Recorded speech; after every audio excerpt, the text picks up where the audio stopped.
एक बार एक व्यक्ति भगवा चोला पहन के ट्रेन से जा रहा था। उसके सामने दो अंग्रेज औरतें बैठी थी जो कि उसका भगवा चोला देख के उसका मजाक उड़ा रही थी। अचानक से दोनों अंग्रेज औरतों की नजर उस व्यक्ति के हाथ की घड़ी पे पड़ गई जो कि थोड़ी महंगी लग रही थी। तो उन अंग्रेज औरतों ने सोचा कि क्यों ना इसे लूट लिया जाए। उन दोनों अंग्रेज औरतों ने इस व्यक्ति से कहा कि तुम हमें ये घड़ी दे दो, अदरवाइज हम लोग पुलिस को बुलाएंगे और ये कहेंगे कि तुम हमसे बदतमीजी कर रहे थे। उस व्यक्ति ने बात सुन के भी अनसुनी कर दी और ऐसे रिएक्ट किया कि उसे जैसे सुनाई ही नहीं देता। फिर उन दोनों औरतों ने उसे इशारों से समझाया पर वो तब भी नहीं समझा। फिर उसके बाद उस व्यक्ति ने दोनों अंग्रेज औरतों को इशारों से कहा कि जो भी कहना है वो लिख के दे दो। तो उन दोनों अंग्रेज औरतों ने ये लिख के दिया कि तुम हमें ये घड़ी दे दो, अदरवाइज हम पुलिस को बुलाएंगे और कहेंगे कि तुम हमसे बदतमीजी कर रहे थे। जब लिख के वो पर्ची व्यक्ति को पकड़ाई तो व्यक्ति ने पर्ची पढ़ी और उसके बाद बोला कि अब पुलिस को बुला लो। गाइस, वो व्यक्ति जानते हैं कौन थे? वो व्यक्ति थे स्वामी विवेकानंदा। जहां एक और इंडिया कोरोना के सेकेंड वेव के खतरे से गुजर रहा है, वहीं इस दुनिया में एक ऐसा देश है जिसने अपने आप को कोरोना फ्री घोषित कर दिया है, वो भी इस सिचुएशन में। अब वहां पर पब्लिकली भी मास्क लगाने तक की जरूरत नहीं है। वो देश है इजराइल। पर सवाल ये उठता है कि ये हुआ कैसे?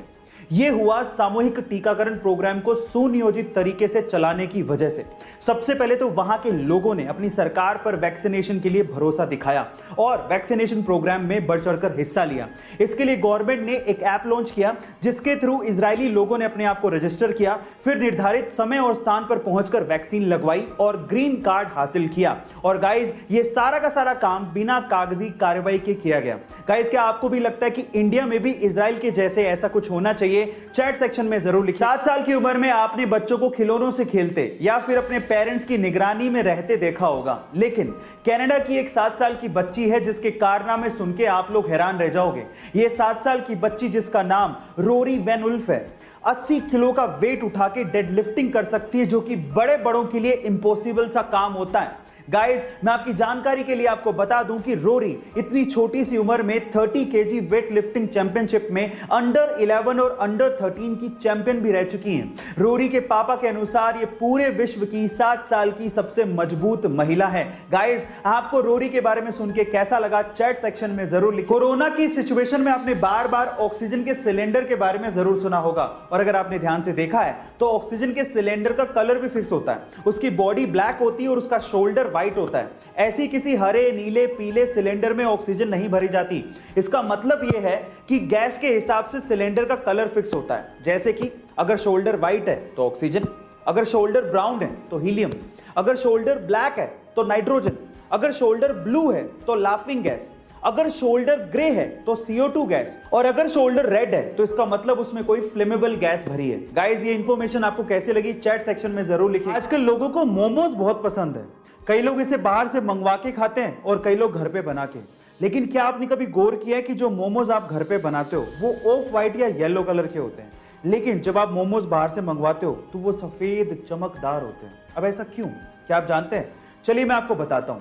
एक्चुअली जो मोमोज आप घर पे बनाते हो वो मैदे के बनते हैं और उसमें फाइबर नहीं होता, इसीलिए वो ऑफ व्हाइट या येलो कलर के होते हैं। लेकिन जो मोमोज आप बाहर से मंगवाते हो बनते तो वो भी मैदे के ही हैं, लेकिन उसे सफेद या चमकदार बनाने के लिए उस पे बेंजोइल पेरोक्साइड का ब्लीच किया जाता है, जो कि स्वास्थ्य के लिए हानिकारक है। इसलिए सफेदी के चक्कर में मत पड़ना। जो घर पे आप लोग मोमोज बना रहे हो या फिर ऑफ व्हाइट कलर के मोमोज खाने के लिए एटलीस्ट ठीक तो हैं। एक 20 साल का लड़का कैंसर से लड़ रहा था। हालत इतनी खराब थी कि वो कैंसर की आखिरी स्टेज पर था। डॉक्टर्स का कहना था कि शायद वो अगले 2-3 घंटे में अपनी जान गंवा दे। उसकी आखिरी इच्छा क्या थी पता है? उसकी आखिरी इच्छा ये थी कि वो प्रभास यानी कि बाहुबली से मिलना चाहता था। वो प्रभास का बहुत बड़ा फैन था। जैसे ही ये बात प्रभास तक पहुंची, प्रभास ने अपनी शूटिंग बीच में ही रोक दी और वो तुरंत अस्पताल उस लड़के से मिलने पहुंचे। वहां जाके सबसे पहले उन्होंने उस लड़के को किस किया और उसके साथ 1 घंटा बिताया। गाइस, जानने वालों का यह तक कहना है कि जो लड़का अगले 2-3 घंटे में मरने वाला था, वो लड़का इस इंसिडेंट के बाद यानी कि प्रभास से मिलने के बाद लगभग 10 दिन तक जिया।